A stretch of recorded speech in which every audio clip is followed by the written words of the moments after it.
Chapter 10. Father Waterman. How many Zygons survived? The doctor asked. Less than 15% worldwide, Osgood replied.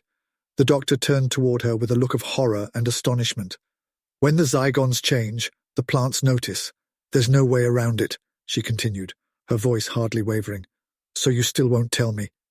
When you no longer need to know. Stop it, the doctor said, glaring at her. I'm not a child. I've lived more lifetimes than I care to count, here and in other universes. I'm sorry, Osgood replied. She grasped the doctor's hand in hers. He didn't return the clasp, but he didn't pull his hand away either. Did you bring her? Osgood asked. Who? Don't play stupid, she said, taking her hand away. You know. No comment. The trees have ears. If this place were dangerous. Osgood's eyes widened in fear. Then she stood and began walking away. The doctor stood and caught up with her. What is it? Maybe you were right, she said. Go to St. Albans Church and talk to the priest. Is that all? The doctor sputtered. I risk everything to come here, and you palm me off on a... Up ahead, they could see 3 green police and that same eccentric man. The man was pointing at the doctor and shouting something. Slap me, the doctor muttered. What? Osgood asked. Pretend I asked you to make Agent Orange and slap me, he hissed. Osgood slapped him with as much strength as she could muster. How dare you, she screamed. That's Zygon strength, the doctor whispered, holding his cheek. Don't push it, Osgood hissed. Then she jogged toward the green police while pointing to the doctor. You won't believe what he just asked me for. Clickbait as alibi, the doctor muttered, as he turned and ran through the bushes and trees while blasting a signal from his sonic screwdriver. He could hear his pursuers, but apparently they had been counting on the plants to guide them. He heard them fall farther and farther behind him. Finally, he exited the greenery and saw St. Albans Church across the street. He smiled and took a step, and then it was as if lightning had struck him. When he finally awoke, he was in a police interrogation room, his hands cuffed behind the steel chair, which was attached to the floor. Across from him sat a 40-something blonde detective, twiddling a cigarette in her hand, her elbows resting on the desk between them. When she saw that the doctor was awake, she reached over to an old-fashioned tape recorder and pressed the red record button. Subject awakened at 2:19 p.m. Where's my solicitor? The doctor asked. For the record, state your name and occupation. You go first, he said. For the record, Detective Superintendent Redman, she said. Now you. The doctor told her the same thing he had told the Green Sergeant. Redman checked this against a notepad in front of her. Well, she said, looking up, you're consistent, I'll give you that. I repeat, the doctor continued, where is my solicitor? You ran from the Green Police. You don't get one. You speak as if you're not a Green cop. I'm not, Redman said flatly.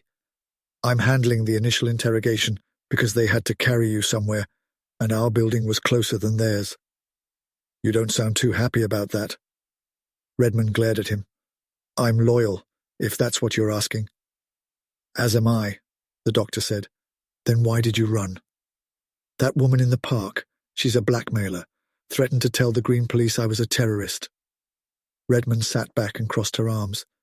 I've heard some good ones in my time, but that takes the biscuit. Got any more stories to tell me? I was on my way to see someone. Who? Andy Kent? No, he's just someone who helped me after I fell. We have him in custody too. Why'd you fall? Clumsiness. All Kent did was help me up. Maybe, but Andy will go down as your accomplice nonetheless. Andy? The doctor said, his eyes widening. You know him. I'm asking the questions, Redman snapped. For a moment, she looked uncomfortable, but just as quickly, her veneer of professionalism returned. If you weren't meeting Kent, then who? Father Waterman, St. Albans. Know him? I haven't seen him in decades, but I was in the area and wanted to say hello. And if you met him, he'd recognize you. I expect so, the doctor said, bluffing. D.I. Redman stood and moved to the phone on the wall. This is Redman. Have some plods fetch Father Waterman and bring him to interrogation room 12. Redman hung up and turned toward the doctor, a cruel smile on her lips. The doctor tried not to look worried, but he was worried that he was failing at that too. "Mind if I smoke?" Redman asked, as she seated herself across from the doctor again. "Yes," he replied.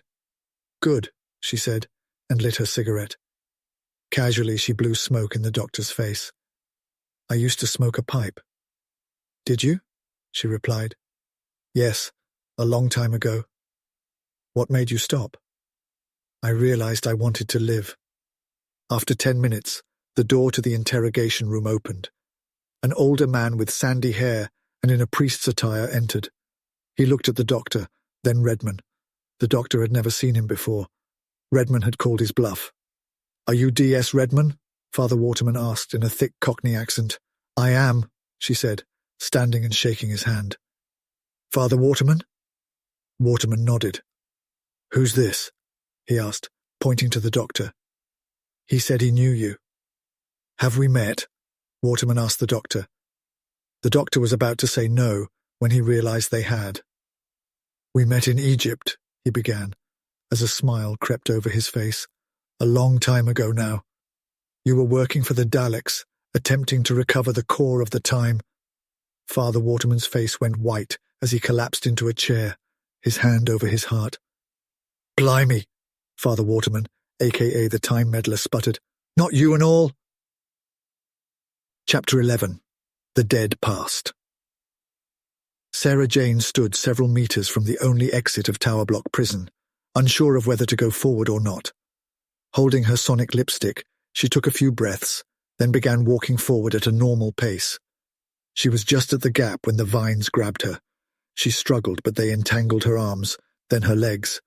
She tried to use her sonic lipstick, but the vines encased her hand, and she couldn't move her fingers.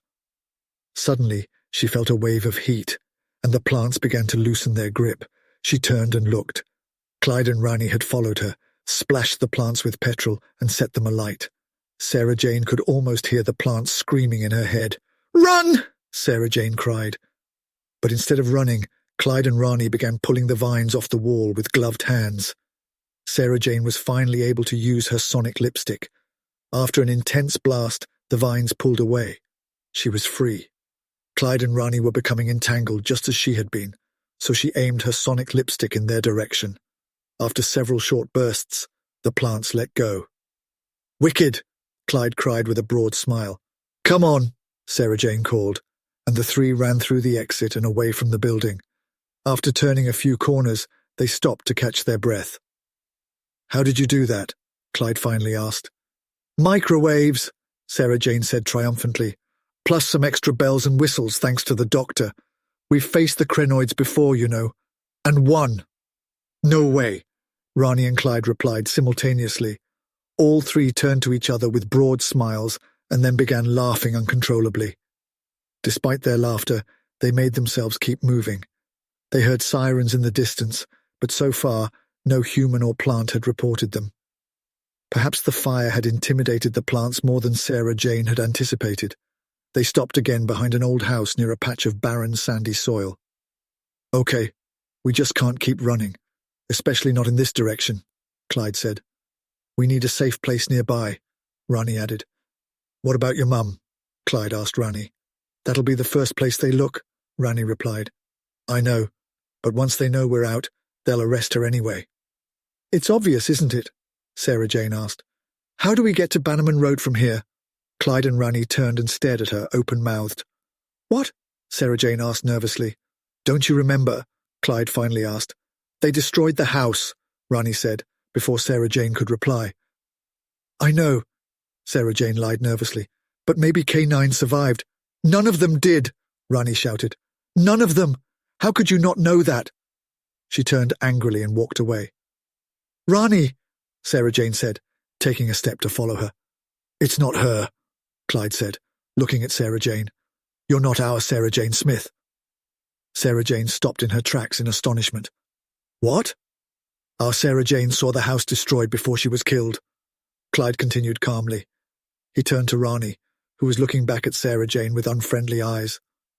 "What are you, a Zygon?" she asked. "Of course not," she replied angrily. "It's me." "Then when did Haresh die?" Clyde asked. "Our Sarah Jane watched it happen." Sarah Jane's face registered shock, then horror. Rani ran back to Clyde without looking at Sarah Jane. "Let's get out of here, please."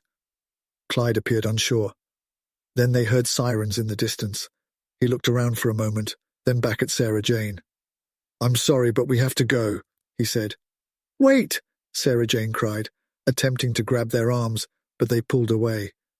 "It was fun pretending for a while, whoever you are," Clyde said. His eyes appeared almost as dead as when he had met her at the apartment door. "But it's all over now, innit?" Clyde and Rani turned and ran down an alley away from Sarah Jane. "Wait!" she called, but they didn't look back. They didn't turn around and they didn't stop. Sarah Jane found herself standing alone in what was in effect an alien city. She tried to brush the tears from her eyes, but they kept coming. Then she heard the sirens get closer. She looked around and saw a manhole cover that was already half off. She sat next to it and pushed it with the heels of her boots until she had room enough to slip through. She dropped down into the darkness just before the green police arrived.